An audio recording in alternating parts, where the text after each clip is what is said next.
Peace. Everyone, welcome to another episode of Urban X Podcast. We are back for, episode 2. Episode 2. Thank you for everybody that's joining us right now live. Yes. Thank you for everybody that's listening. Absolutely. In their cars, on iTunes and Google Play. We out here. iTunes, Google Play, what else? Spotify yet? Yeah, not yet. Not yet on Spotify? We're not there yet. We ain't get there yet. Not there. Okay, but we on iTunes. Yeah. We on Google Play. For people that got Androids. We on Audio Boom. We are on Audio Boom. All right. So let's get this show started. This is where the theme music will be playing. Soon. But we got some things coming. And thank you for everybody's suggestions this week, on YouTube in the comment box and things like that. Absolutely. We appreciate that was dope. All of the support, and we love you guys. We really do. All right, so how's your week? Not bad, man. I'm alive. Life is good. A lot of news taking place out here. I've been, paying attention to a few things. Yeah, it was a big week. It was a busy week. A busy week with information. Media wise. So it's important that we we stay abreast and try to bring this information to you, bring our thoughts, our concepts. Definitely. So let's get it popping. So first thing on the docket, I guess, the Roxanne Shante. Yeah. Movie. I hope you guys saw this movie with Roxanne Shante. You want to go first because this wasn't really your era, so just kind of give me a unbiased perspective from your point of view, and then I'll go in a little bit on, what I felt it really was about. Well, I thought the movie was good. Netflix has really stepped their game up production-wise. Yes. When it comes to movies, I always thought her story was interesting from the get-go. From the get-go, right? Like they used to do the beef DVDs, and they used to talk about when she was dissing everybody. So I always thought her story was dope. She's a warrior. She's absolutely yeah. So and then the movie, I didn't know every detail about her life. So when I watched the movie, I was like, God damn, no wonder she was so tough. Right. So battle tested, right. Not just lyrically battle tested, life battle tested. For real. You know what I mean? So with that being said, I too felt the movie was accurate. And I'm glad they took it from a point of not her celebrity and glory, but her upcoming, because the hood is what defines us. The hood is what makes us. The hood is the alchemy that takes place that brings about greatness that we are. Mm-hmm. You know what I mean? So her story of domestic violence, her father leaving her, so you have a young, beautiful woman who looked like she looked up and adored her father, more so her mother, and to see her father abandon them. The father didn't just abandon the mother, he abandoned the children, especially for young women. So she had to grow up early, and in growing up early, she had to be responsible for her little sisters. And not only that, she had to ward off little knuckleheads in the hood who thought they had bars. You know what I mean? So that became a form of expression for her to sit in front of the mic and tear down predominantly males. I'm pretty sure there were females who tested her too, but predominantly males, and subconsciously, every battle rap she kicked at one of these males, it was her father. You know what I mean? She was tearing down the father or men who decide to abandon women. She also spoke highly on Hot 97 or The Breakfast Club, one of the two. Breakfast Club, in reference to can't set trip like that. I can't set trip like that. Yeah. My bad. She what happened was she dealing with men, dealing with issues revolving around men, but she said she wasn't mad at her mother. Her mother felt that she had let the family down. You know what I mean? So in doing that, we understand, you know what I mean? Yeah. What was taking place in regards to, how she felt.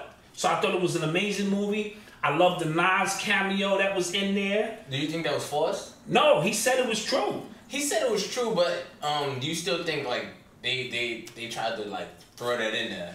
Well, she said that it was true in regards to, Nas said it was to him and his boy, who she said that they was going to bring to a show, and they didn't have their shit together. Right. So she basically said, when y'all get y'all shit together, the next time I see you, you better have your shit together. I'm gonna fuck you up. Yeah. He did say that. You know what I mean? Yeah. So in saying that, you know, we understand that that was something that was true. They threw it in there because she was the big homie. Yeah, I mean it was dope. It was kind of hard watching some scenes. Mm-hmm. You know what I'm saying? Like when I think that was her cousin she moved in with. Oh, that was brutal. Yo, when I saw that coming from A mile away. Oh, yeah, man. you saw that coming, and again, it represents so many young women who either come up in group homes or run away from home, who are dealing with issues, who are taken full advantage of. Yeah. You know what I mean? And you know, and he caught himself. Yeah, He caught himself, and he knew he felt bad about that. So it was his opportunity to give her that money at the end. You know, for those who haven't seen it, you spoiler alert, to try to redeem himself, even though no amount of money could take it back. But I'm glad he didn't take her innocence. Yeah, I was, oh man, like to the point, like I kind of tweeted it first, like I was like, I hope this is not about to happen. Absolutely, absolutely. So, bear with us out there in YouTube land, because we're in Mercury retrograde. So, we're gonna be some drops in service. We're gonna try to get back on point. You know. So I thought it was 2 thumbs up for the Roxanne Shante movie. Yeah, I thought it was dope. She's in a great place now as a mother. Another critical thing she said on Power 105, The Breakfast Club. I actually didn't watch that interview. It was a great interview because she had the young girl who's playing her on the interview as well. Yeah. She said to the older man who took advantage of her, now that you have a daughter, because now he has a daughter, how would you like someone to do to your daughter what you did to me? Wait, her first... Yeah, the one she had the baby by. Oh. She said she don't really communicate much. She keep her distance. But in retrospect, she got on the phone and she asked him, oh, you got a daughter who's 16 now. How would you feel if somebody did to your daughter what you did to me? And you know what was ill? I didn't realize how young she was. Because, you know, in biopics, they kind of try to fit everything right into a movie. So I'm thinking, like, you know, the time jump, you know, she's a couple years older now. Man. Like, especially when she got on. So I thought she was older. I didn't know she was still like young. Yeah, she wasn't even supposed to be in these clubs around these men, but they were taking advantage of her skill set. And she is the mother of the Juice Crew gang. And, you know, so big up to Roxanne. Yeah. You know what I mean? Real big up to her. And I thought the movie ended where another movie could start on her life, because once the Juice Crew got back together, or you know, once the records came involved in a new record deal, that spawned the KRS-One stuff. So she didn't even get into all of that when she took on the whole Bronx. And you know what I mean? So that's a whole other aspect of this Queen Warrior, which is in line with Wakanda, the Warrior Sisters. So I thought that was really dope. So, your boy. Yeah. So this week, alright, so time out. So last week we spoke about Tekashi 6ix9ine, right? And you said, like, yo, I never seen somebody who's trying to die. Right. I did say that. He had an interview, I think the next day, on the Breakfast Club. On the Breakfast Club. It was the next day. And that was, like, controversial, I guess. Why? I mean, tell me what you got from the interview, and I'm gonna tell you what I got from the interview. Okay, so first off, from the interview, I watch a lot of Breakfast Club interviews, right? And usually they come for Charlamagne. Like if you really watch the interview, they coming for him. Not coming for him, but like just to speak to him. To him because of his views. And positive or negative, right? Absolutely. So, but it looked like all 3 of them were expecting an idiot.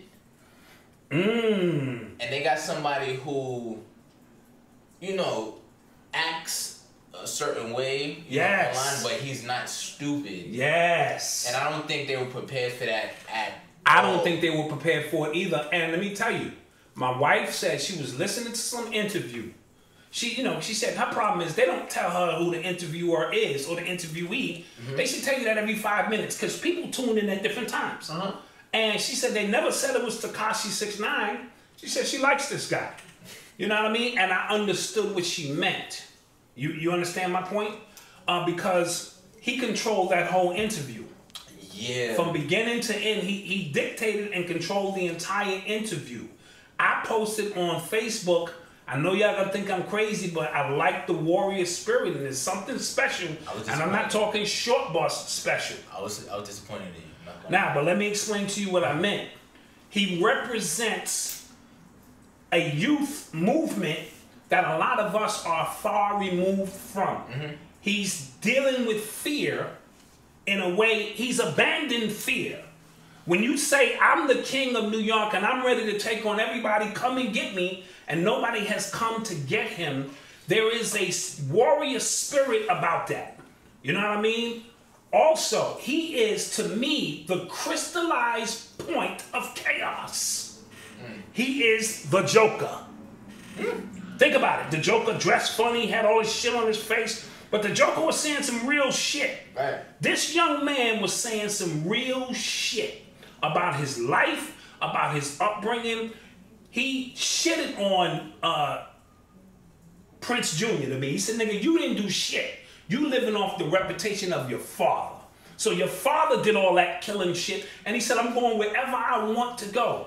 Now, also, his name is Tekashi 6ix9ine. 6ix9ine is the symbol for Cancer, is it not? In the astrological realm, right? He is a new form of Cancer. You know what I'm saying? When we deal with hip-hop and where hip-hop is going, and you can't just cut Cancer out, because you know what? It grows back. Right. So if you get rid of Tekashi 6ix9ine, the next nigga lines up on the same warrior spirit. He's testing these niggas. Last week I said this nigga gonna die. Now I don't know. You know what's crazy? Because he's like, yo, I'm everywhere. Bro. I'm where you say I shouldn't be, and Bro. ain't nobody doing jack shit to me. And I don't see anybody doing it. Like, it's kind of like, first of all, like, it's not the 90s. You know what I'm saying? Right. So it's not.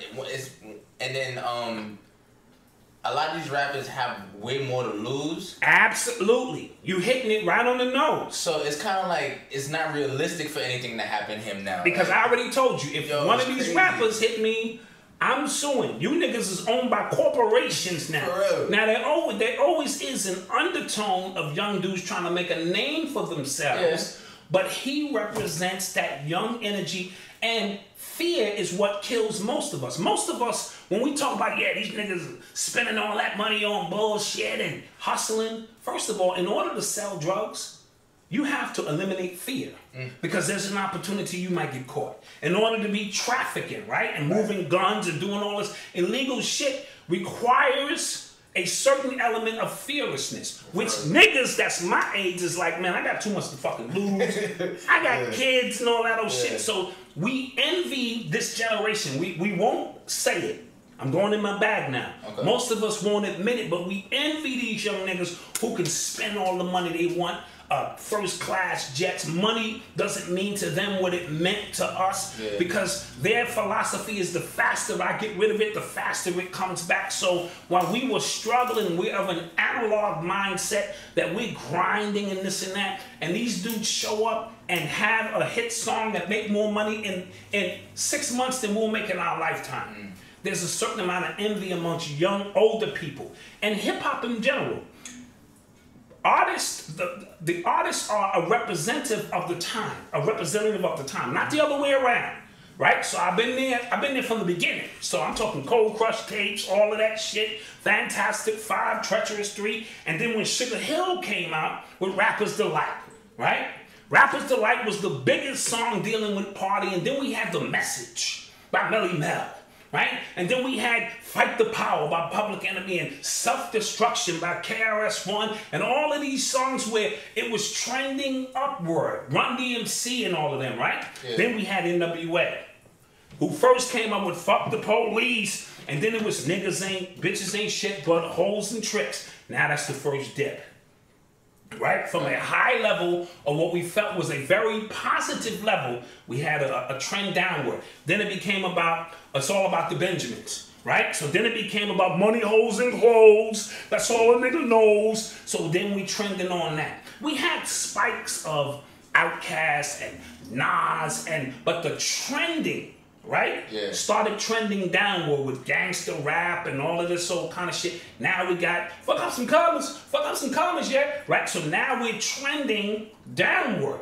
Of course, we had Kendrick Lamar and a few other Spikes, Cyrock and Narubi, Selah, and all my peoples who do this positive music. Shout out to my man Rough Mike who just made the transition not too long ago. All of these positive, but the trending, the overall trend is now the crystallized point is Tekashi 6ix9ine. Now, we had Lil Wayne, right? Yeah. Before him, Old Dirty B, but Old Dirty B was chaos within order because we had 9 of them. So he represented an element to a bigger, right? Yeah. Then Lil Wayne started tatting his face up and started, you know what I mean?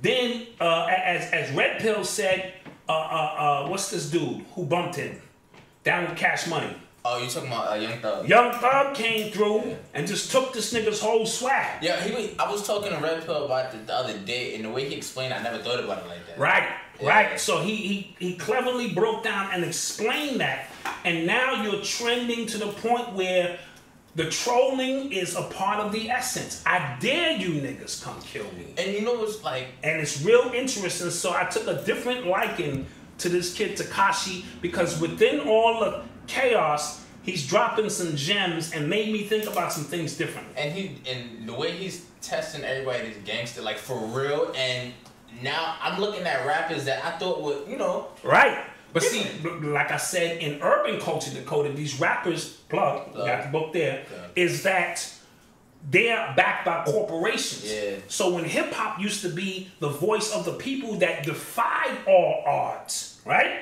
And came out and spoke, now they got to get word from their sponsor first that if they can do this. Right. And that's why it's not hip hop no more, it's rap. It's controlled by different conglomerates. You know what I mean? So that's where we're at now. And so all of this chaos that we see, and we want to point the fingers and go, look at these fucking kids. We birthed those kids because we were supposed to be the true gatekeepers to protect them, nurture them, and teach them the highest sciences of the culture. Yeah. Right now, they just living off the lower vibration. Of course, with those who run the record labels who understand for us, the music is more than just about money. For them, every time as an artist, and I'm in my bag, y'all gonna have to bear with me for a minute. I'm like, go ahead. Every artist, right? For us, we're so creative, it's like I said, dropping a shit ball. It means nothing to us. It's just a doodle ball. I'll create something else. But the doodle is fertilizer, is it not? Yeah. For other motherfuckers to grow their reality. Yeah. So every time a cow drops a load of shit, and he see people running up behind him and scooping, he like, shit, I got more of that. Y'all like that? And that's how our young artists, when we go up into these boardrooms, and they say, listen, chill, let the young nigga shit. And we're gonna take the shit drops, the offerings, and we're gonna fertilize our reality. So music for us is far deeper than just money. It is the creative godhood in which we do what we do. Right. So when they control that aspect, they give us some chaos shit and Tekashi 6ix9ine, and it begins to stunt the creative process, and God dies. Because God must create and move, or God dies. That's all I'll say on that subject. So I got my eye on young Tekashi 6ix9ine. We'll see where that's gonna go. I still don't like him. Okay, that's your right not to like him. But I've grown a different respect for what he That's all. Yeah. I'm not saying I don't listen to his music. That's beyond my realm of understanding. Yeah. But sitting there and listening to him talk and testing these niggas gangster is interesting because I'm gonna talk about that when we start dealing with police shootings and all that shit. Fascinating. So Cambada. Shout out to Cambada. He dropped He dropped the Black Magic. If you haven't went to see the Black Magic movie, go see the Black Magic video, should I say. He's at 20,000 hits, it said. Yeah. And this is the most I think he's gotten off a video. So we want to promote that. Cambada is the truth. Facts. Check that out. Check out his freestyles on I-95. I saw a YouTube clip of a radio show in Connecticut. The way he puts together these bars, these double and triple entendres, his voice, the way his jaw is structured to me says to me that it is his job to vocally bring things into existence that a lot of people can't. You understand? Mm-hmm. So for me, an MC is your voice control, vocabulary, intelligence, your spiritual awareness, your voice itself, and your ability to alchemize all of that and make a delivery that is powerful. Cambada is the motherfucking man. Yeah, and for those on YouTube, I actually interviewed him. Yes, go to our channel. We interviewed him, and he gave it up. Yeah, it was dope. It was dope. It was very dope. We went to his album release party. Hosted by Lord Jamar. Shout out Lord Jamar. Shout out Lord Jamar. And the You're Not a Mean Godcast. Facts. With Sister Radhika. I'm gonna clap that up. Yeah, facts. Yeah. So, like, you know, talking about, you know, Cambada and 6ix9ine, do you think 6ix9ine is gonna? I mean, you think Cambada is gonna have a challenge going forward with the way hip hop is going?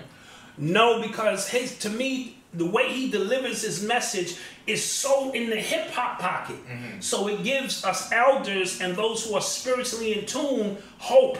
You know what I mean? Right. Now, there's always esoteric hip hop and exoteric hip hop. What Tekashi 9 doing is exoteric. That's for the masses. Yeah. And we know that the masses are asses. You know what I mean? A lot of the reverberation of that we have to deal with if you turn on your radio and all of that kind of stuff. But Cambada represents truth in hip hop, that there is a chance for us to move forward and get some things done. And he's definitely putting the medicine into the... Oh, he's putting the medicine into the food, heavy. Yeah, for real. And hard body. So that's also important. You know what I mean? Yeah, it was dope. What's next on the docket? So the Black Panther is the highest, I guess the most... Highest grossing Avengers movie? No, Black Panther is the highest grossing superhero movie of all time. Let's clap that up. Clap that. Yeah. Highest grossing movie of all time. Now, for all the haters out there. Superhero. But I think it's number 3, though. Okay, all the haters out there. Fuck Black Panther. They ain't do shit for the community. These are small victories that we need to celebrate. Right?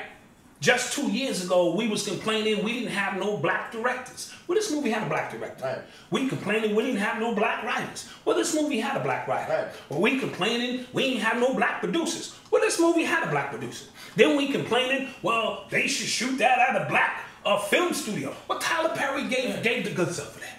Next thing you know, well, we don't own none of the theaters and shit. Well, goddamn. You know what I mean? And I feel like this is a milestone based off of the cultural movement that was created behind this movie. Yes. Right?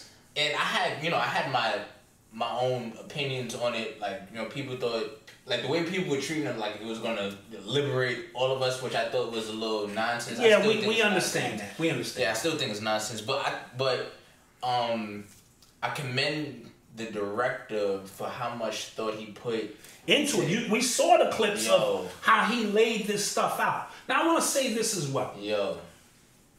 Spiritually speaking, we live in the realm of art. Art is the magic for us. Right. If this wasn't a great artistic expression, I don't know what was. Yeah. Now, again, I just got finished explaining you the shit from the movie, which was the money made, is going to fertilize somebody else. But the art remains in the highest realm. Right. So from an artistic standpoint of this a magical story of these mythical characters being told was amazing. Yeah. You know what I mean? And we live in those realms of mythology. That's how we create everything you see, right? So as a result, the fertilizer was $600 million.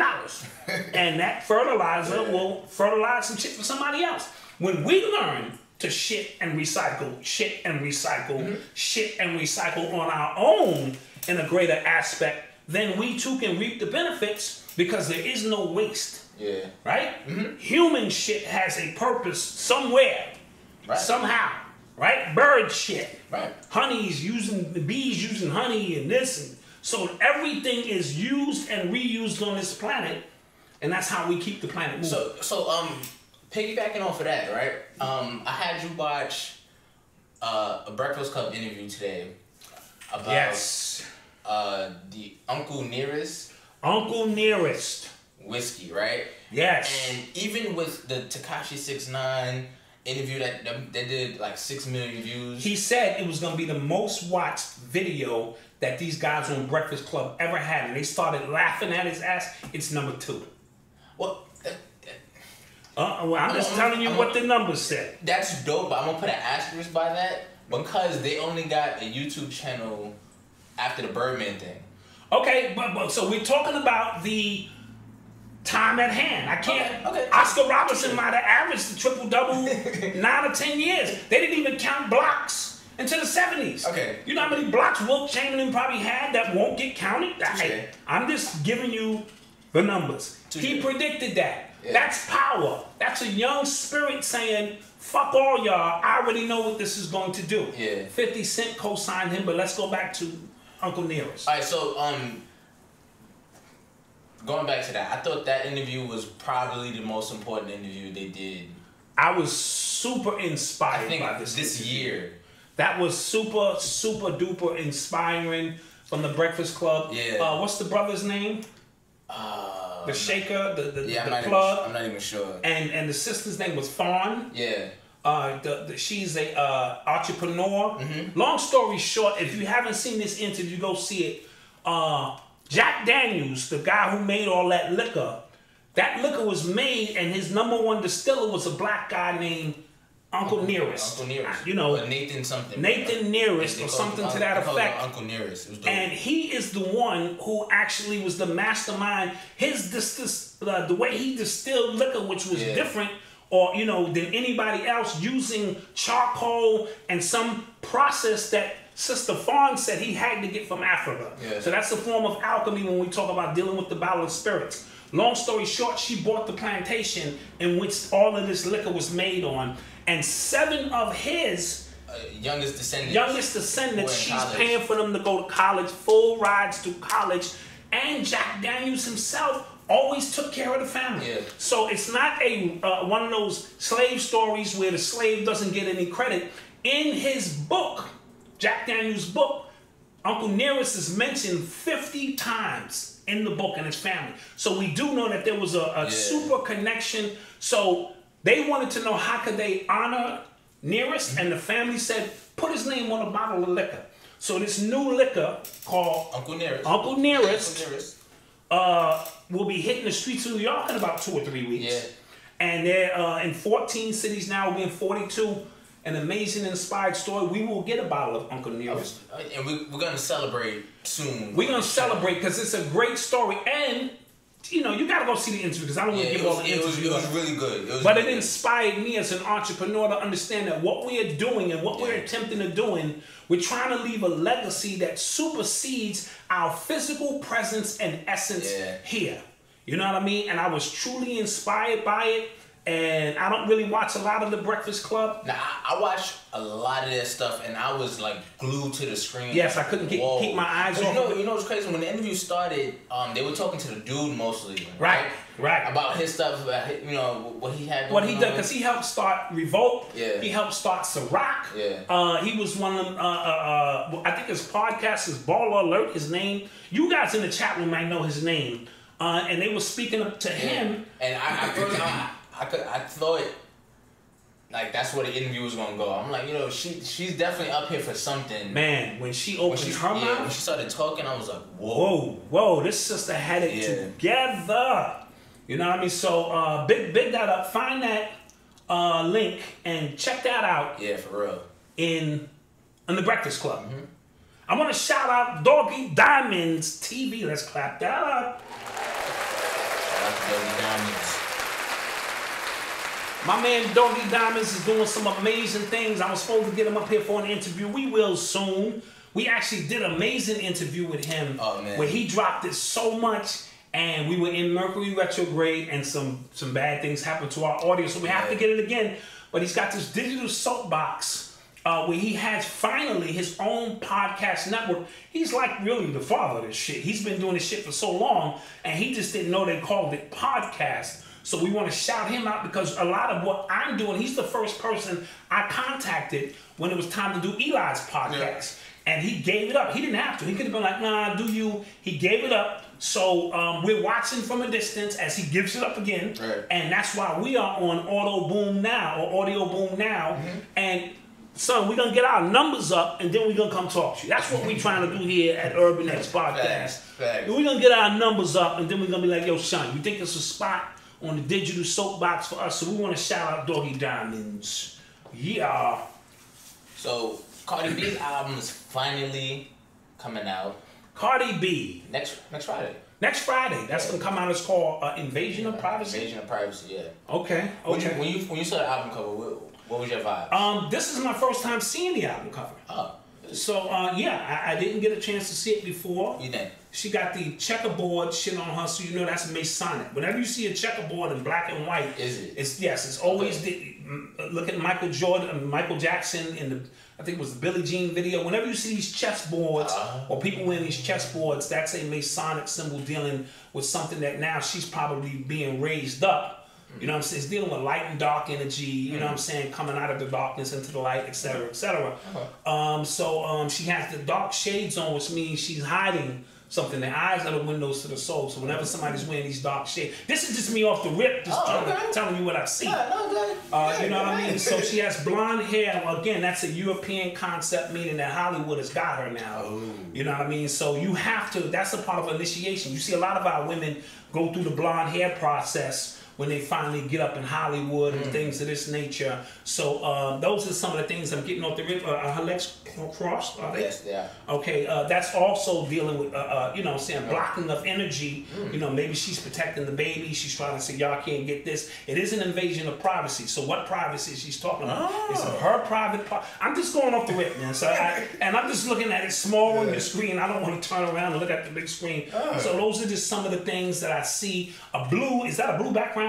Yeah, it is. Okay, so blue represents consciousness as well. You know what I mean? So that color of blue is dealing with consciousness. And I see some yellow and some other stuff in there. So that's just my thoughts on that. Okay, well, I just hope the album is good. Oh, yeah, I'm hoping so too. The first two songs speak to me. You know what I'm saying? Of course, that, you know what I'm saying? But Bodak was on a mixtape, which, you know what was crazy? They definitely going to put that on the album, though. It's going to be Bodak Yellow? Yeah. It should be on the album. But that was on her last mixtape. I don't give a shit. I'm buying it for that. I want to hear. Give me the hook of that shit. I'm not saying no. I'm not. You can front of me if you could front if you wanted to, right? I'm not. These is red bottoms. These is bloody shoes. Then she said some shit about, you know, she was in the hook. It said everything about the song, and it's about coming up. Yeah. You know what I mean? You can't fuck with me if you wanted to. I done paid my mama's bills. You know what I'm saying? All of them things is what we would all do in the event that we blew up or something. You know what I mean? So, and then that other joint grew on me, the Cardi. You know what I mean? She representing the BX, man. Throw your X's. That's true. Okay. And the Wakanda shit at the same time. You know what I'm saying? True. So we want to clap that up. That's true. In hopes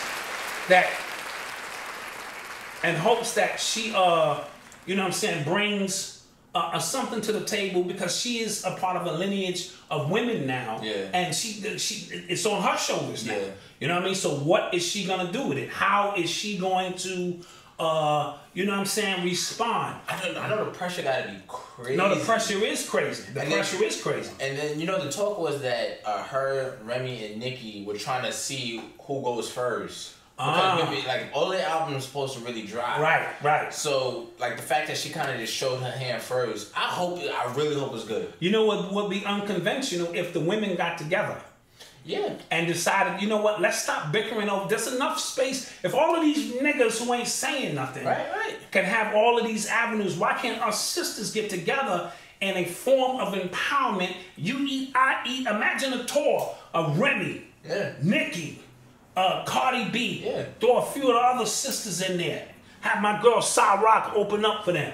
You know what I'm saying? The tour would be crazy. Throw Rhapsody in there. So now you have, her album's banging, right? So now you have, instead of the sisters having to fight each other all the time, and those behind the scenes, there's not enough space, there's always enough space for sisters. And I'm hoping, because remember, Lil' Kim and Roxanne, Foxy was supposed to do a joint together. You know what I mean? What was it? The two chicks who drove off the cliff. Thelma and Louise. They were supposed to do a Thelma and Louise thing, and they let them egos get involved with that. Listen, I have forgotten more about hip hop than most people will ever remember, so you gotta bear with me with my times and dates, you know. So, but you know what I mean? They were supposed to set the trend and get that thing popping, but it's not too late because I would pay to see all of them women get together and hit after hit after hit. Just keep it coming. So, last week we had this on the docket, right? Yeah, this is a touchy subject for me, but go ahead. So Saquon Barkley, he's a NFL prospect. He's coming out in a draft, and his girlfriend had just announced that she's having a baby, right? Yeah. And his girlfriend's white. Yeah. And it was kind of just like, oh, God. Yeah. Damn. Yeah.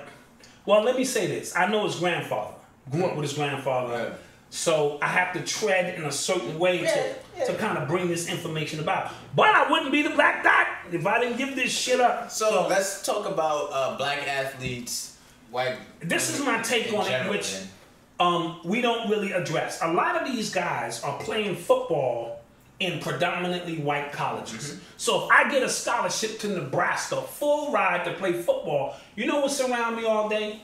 Goddamn white girls. You know what I'm saying? And you know what I'm saying? When little Woody want to stand up, them white girls is like, yo, I'm here for you. They want to wash your drawers. They want to keep money in your pocket. They want to do all of these things. Now, I'm not making excuses. I'm simply removing back the veil to show you why a lot of these athletes in particular get caught on their ascension, right?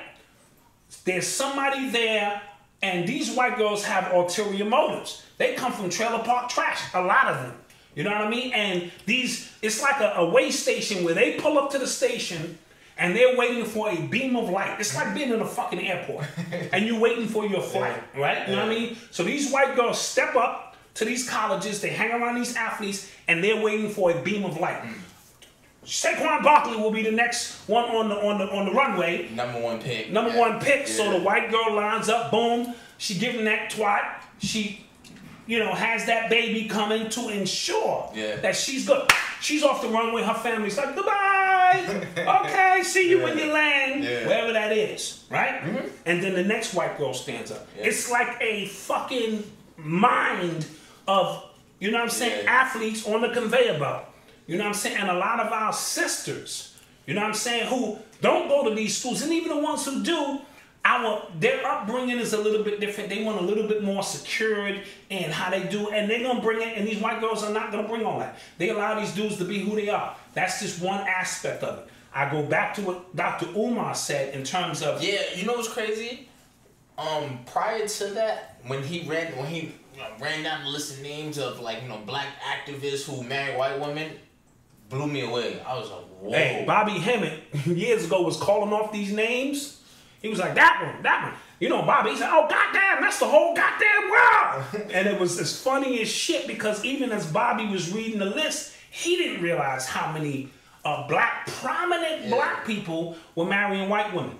And I go back to Umar. He said, if you feel that strong enough about black people, but not strong enough to marry into the race, I gotta look at you sideways. I really, really do. Because what's the pillow talk like? I'm the next activist, and I got a white sister woman. I got to shut these fucking white people down. She's not agreeing. And she's like, yeah, honey, right. And it neutralizes. That's a neutralizing process. You know what I mean? Yeah. You cannot be black power and you marry a white woman. I'm sorry. I don't give a fuck who you are. Facts. Now, you wrote a very nice article. You know what's crazy? In urbanx.nyc as our written word that dropped this week. And I thought culturally you hit the nail. You know what's crazy? Because, so for the people out there, when I told him I was writing this article, I actually wrote it a few months ago. Yeah. About interracial dating, and he was like, I'm not gonna post that on my. I'm like, I'm not co-signing that shit. What the fuck you talking about? You the son of Black Dot, nigga. You talking about this interracial shit? And I'm like, yo, let me explain. Yes. And for the people that didn't read it, or for the people that will read it, I felt like I took a different approach to it in a way we haven't been thinking about. And I think because, this world is, ever changing, right? Ever changing. And you have to adapt. And I think adaptability is key in this round. Right. And I think instead of seeing the glasses half empty, like, even though that, again, I do agree with, what Dr. Umar said about, dating within the race. I do agree, but I do think spending so much energy trying to fight what's here, facts, is counterproductive. And I'm gonna say this so that people know, and Malcolm will attest to this. I don't want Malcolm to think the way I think. Yeah. That would be fucking stupid. That would be a clone of me, and that's not the way thinking works. I just want him to think. So when he stands strong on his opinions about something, I respect that 110%. You follow what I'm saying? So I don't want you to think I'm up here creating clones. And that's with all of my children. Shit, thinking is a lost art. So just think and give me your perspective, because you are in a different time frame. I'm analog, you semi-digital. I was born in the 90s. You was born in the 90s, but on the cusp of digital in terms of thinking. Yeah. And we're in a reality that it's so much integration going on, and you're not going to fight that. Yeah. You're not going to fight that. You can say what you want to say, and you stand strong on these principles. Again, if you don't like homosexuals, that's great. How does that help you interact with the world around you that's filled with homosexuals? Yeah. Or you stay in your little bag if you don't like Jews, but the Jews is the one cutting checks. How do you integrate? Doesn't mean you have to like. This is chess. This is not checkers. I told you last week, white people can come around you, kiss your babies, shake your hands, go to your church, pray with your nigga God, and when they leave you, they like, these niggas stink. But if they're trying to get that vote or trying to get that money or whatever it is, they're willing to do that. We are in our feelings all the time. So we go, nah, I ain't invite no white people around. And this is where we lose. And if you do not adapt in this time, you get left behind. Yeah. This generation, Tekashi 9 and them, they're washing away all of these old school niggas. Now, LL Cool J, side note, just launched Rock the Bells, a radio station that's going to focus in on old school hip hop. Oh. And I think that that is a great concept, because there are avenues now where if that's your music, you know what I mean? Because I can go to a Big Daddy Kane concert and know that he's not really talking to young people. He may get a few young people who get adjusted, but he's talking to me. Like white people go to the Rolling Stone concert and this and that, and their children like, y'all know what the fuck that is. You know what I mean? But the way we think and the way we operate is of an old paradigm. We get ready to enter virtual reality. Are we not? Yeah. This is a virtual reality realm that we're interested in. That Steven Spielberg movie is actually coming out. Ready Player One. Right. It's about the same thing, about virtual reality. And like I told you before, soon niggas gonna start tripping, taking spaced out drugs and going into virtual reality and being that shit for days. I have to go in and get this nigga like, Malcolm, this shit ain't real. What? All of this shit you created here, it's beautiful. It ain't real. Right? Now this is coming to pass. And I can see myself strapping on my fucking, I gotta go in, this nigga's been in for 3 days. And 3 days in this realm probably was like a year. Could be a year or two. I'm gonna show up on Malcolm. He's the king of Wakanda and shit. Right. And got soldiers and chicks fanning them and feeding them grapes. And I gotta tap that nigga on his shoulder like, nigga, you gotta go to work tomorrow, nigga. So pause this shit, you know what I mean? And get back to this shit at a later time. Right. What else we got? Killer Mike and the NRA. Killer Mike and the NRA. Talk to me about it. So, prior to the March for Our Lives protest rally thing, right? On the same day, the NRA released a video of an interview Killer Mike did on NRA TV. Oh, NRA got their own channel. Check that out. Oh, YouTube channel. I don't know. Yeah. Okay. And what they did was they kind of took snippets out of what they want. As they do. They repackaged and repurposed the actual interview to fit their agenda. As they do. As they do. And people got at Killer Mike. Like, they went off on him. Right. And you know what's crazy? I wasn't so quick to throw him out like that, because I know, like, from following Killer Mike, right?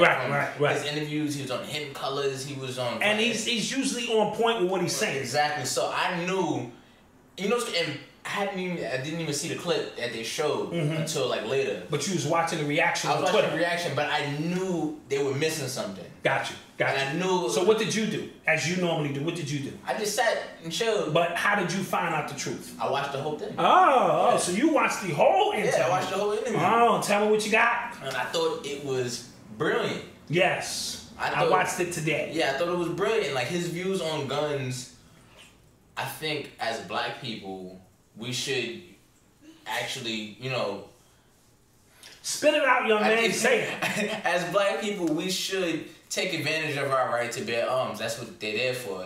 Those are our actual rights. Like, they're there.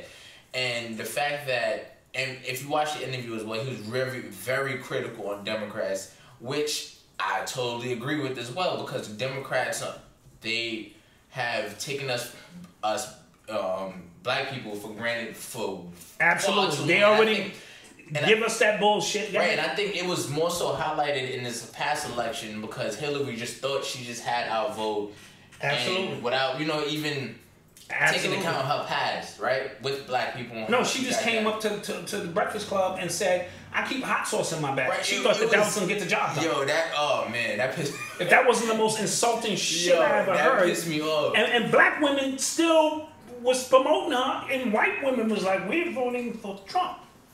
Ha! Right, exactly. So he was talking about how the Democratic Party, one thing, this was like one of the things that stood out to me. He said, yo, how can you tell me, Democrats, that my president is Hitler, and then 2 days later tell me to give my guns up? That makes no sense. It makes no sense. Let's clap that up because that was a profound statement. I'm going to say it again. He said, how can the Democrats tell me that we're dealing with Hitler and then 2 days later turn around and tell me to give you my fucking gun? How did that work out for the Jews?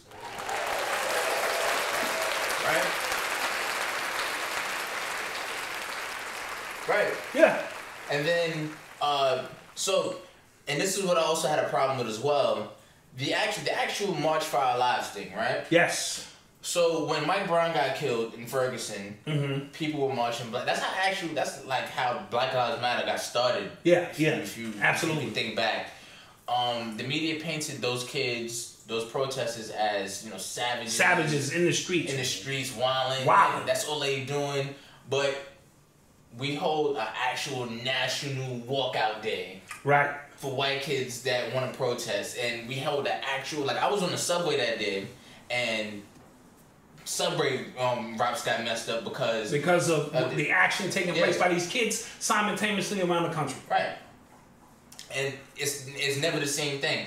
And which is also insulting because these are the same people, like Democrats, Listen, first of all, I want to say this. Those poor little kids that they took advantage of. Mm-hmm. Now, it's when you see kids trying to be active, you applaud them on the surface, right. But they had no idea that this was a part of a greater agenda. Right. Which how marches work. Mm-hmm. When we was marching for civil rights, we didn't know we were also marching for gay rights and for Jewish rights. All right, listen, guys, we're in Mercury retrograde. We're having some technical difficulties. Bear with us. So, if you still want to hear the whole podcast in its entirety, you go to Apple Podcasts. Urban X Podcast, if you type in, or Google Play, or Audio Boom, Urban X Podcast. And you just listen to the whole thing. Right. But we got a very sophisticated setup here, and wires are crossed, and It'd be like that. It'd be like that sometimes. So now we going generic on your ass. You know what I mean? All right? So we straight generic. I don't know what we was talking about, but we going to pick it up from the kids marching. Yeah, the kids marching for the March for Our Lives. Right. protest. Now, I feel sorry for them. At the same time, I'm inspired by them. Because what you can do naturally or how you feel can be used as an agenda by somebody else. They have something so low that now they're using the kids as a part of their agenda. Yeah. Right? Now, we saw this take place during the Civil Rights Movement. Yeah. You know what I'm saying? During the Civil Rights, we thought we was marching for our rights, and we was marching for gay rights, Jewish people, all kind of rights. Yep, so what we're seeing now is they're pushing the kids out in front, and they're trying to take your guns away. Yeah. Right? Now, Killer Mike is telling you your Second Right Amendment, they should never take your guns away. You know what I'm saying? Your guns should always be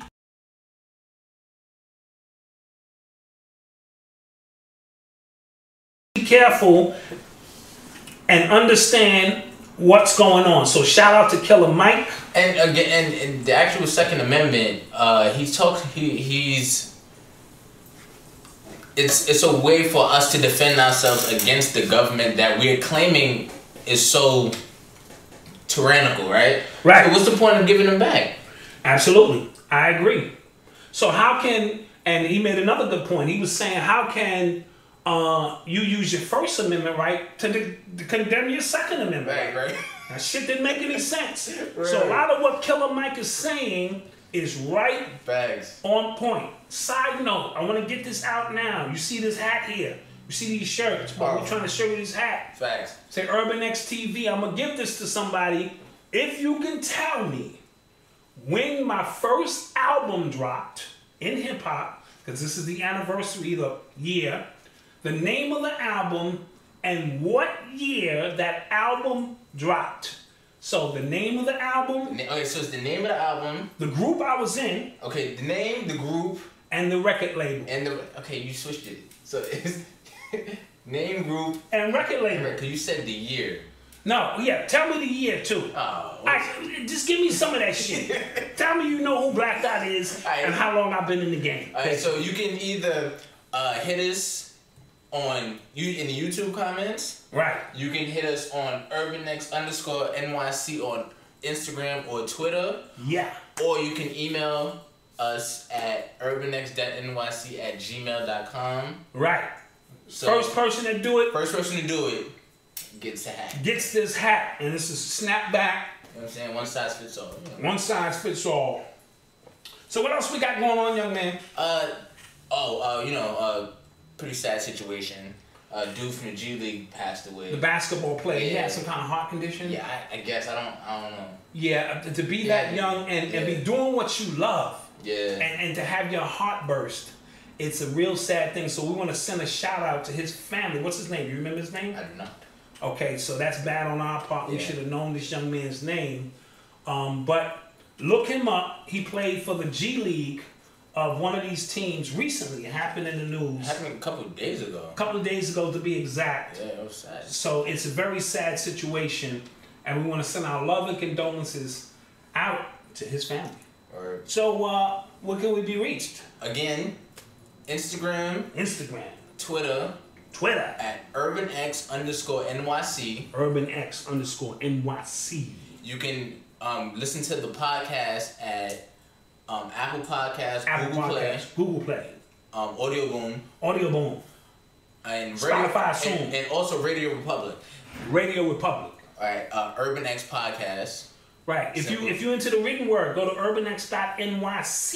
If you want to read some of those scrolls that the young man and his young team are putting up, they're gonna be the future, whatever. So also, and speaking on that, I need some female writers.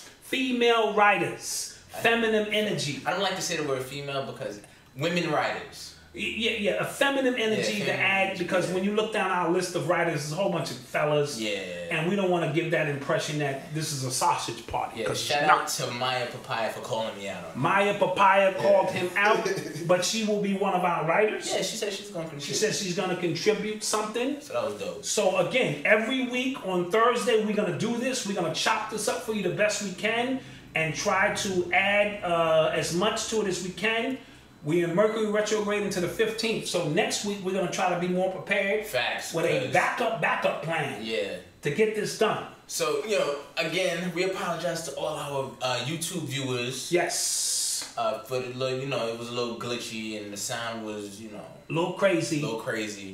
And next week, we're going to try to interact with the chat a little bit more as well. Yes, we'll take some questions from the chat. As well. And that reminds me, we got Brother Obar, our spiritual advisor, coming through to sit, and he's going to answer questions for the whole show. So we're going to do a show where we open up with a little bit of news, and then we're going to just open up the chat room and let him answer any questions you have regarding spirituality, Vodun. I want to know what his feelings were about the movie Black Panther to see what he thought about that kind of stuff. And with that, ladies and gentlemen, shit, we out of here. Peace. Peace.